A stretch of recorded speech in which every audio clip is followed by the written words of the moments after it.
Now, more of Illinois Rising, presented by the Illinois Policy Institute, the only show directly addressing the problems and solutions for Illinois.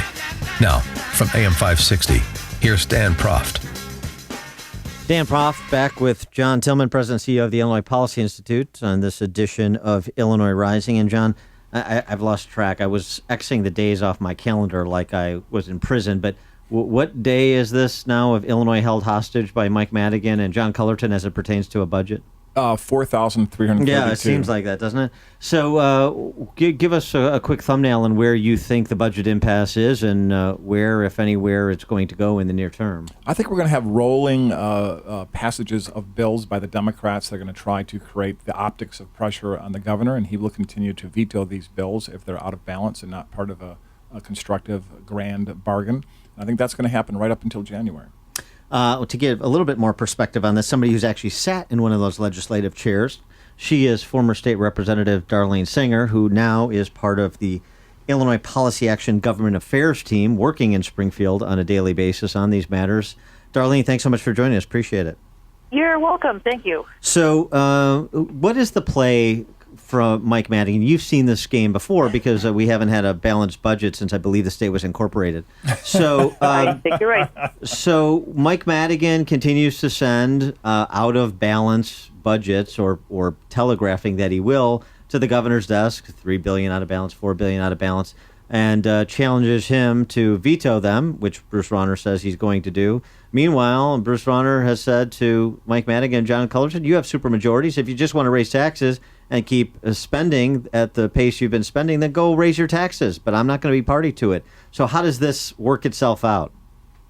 You know, and you're exactly right. What's going on here is basically basic political spin by Madigan and Cullerton. And, you know, what we have today, the reality is you've got a weight that's unbalanced. We've got a scale that's staged to take on $32 billion in revenue, and right now it's taking on 38. And what Bonner, the governor, is basically saying is that I want to recalibrate the scale so we have a structural balance going forward, such as putting in reforms as workers' comp and some of the other suggestions that he has.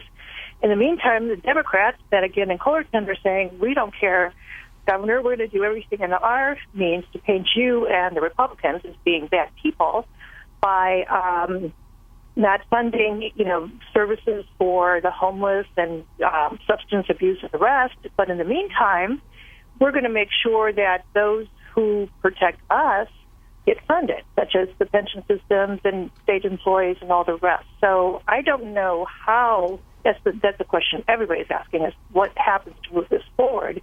But I do know that scale has to balance. And we got to get out of this political spin by the Democrats to say, we don't care. Darlene, what I think is interesting about this is that and maybe you get this too, I hear this all the time from people, particularly on the right, who say, Rauner's in there, nothing's happened, Madigan's still controlling everything, we've got this budget impasse, it's an utter disaster. And I always reply, actually, no, he's winning and we're winning, because if Rauner wasn't doing what he was doing and we didn't have this budget impasse, if somebody else had won and become governor from either party, the capitulation would have happened in May.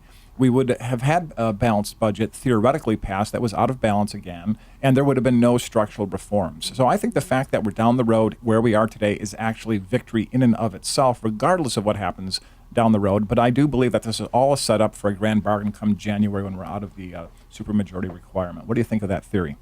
You know what, and here's, given that I've been in there and I've seen, I've seen the power that Madigan has, but I can tell you this time around, and I'm watching this very closely, I feel much different today than I ever have in the 6 years I was there. I see Madigan being weakened, no question at all. The arbitration bill that was not passed, I made comments all the time that if Madigan wants his way, I've never seen him not get his way. And there's been there's 3 times now with the the progressive tax, millionaires tax, the arbitration bill, and to basically make permanent the income tax increase did not happen.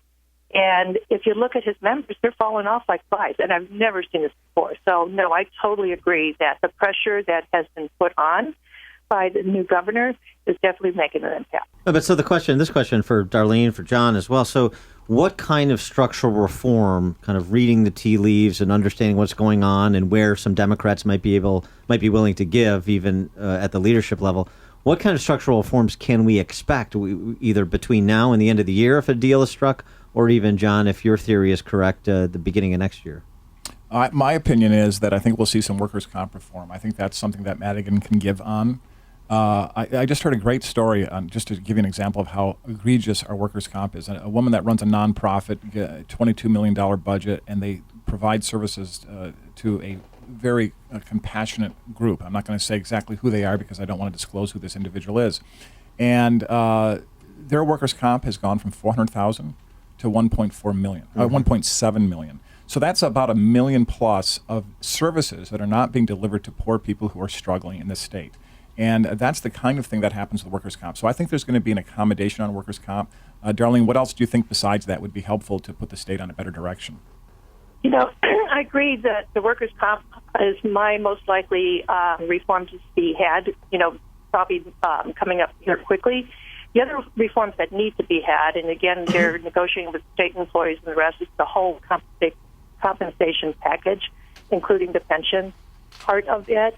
And as you see what's going on today in Chicago, I think everybody's getting a real firsthand understanding of what these pension problems really mean in regards to how you get out of them. I mean, you cannot ignore them. They're going to weigh us down. There's that balance again. That scale has to be recalibrated, and we have to do something with that issue. She is former State Representative Darlene Sanger, now part of the Government Affairs team for Illinois Policy Action, working these issues in Springfield. Darlene, thanks for checking in with us. Appreciate it. Good, thank you.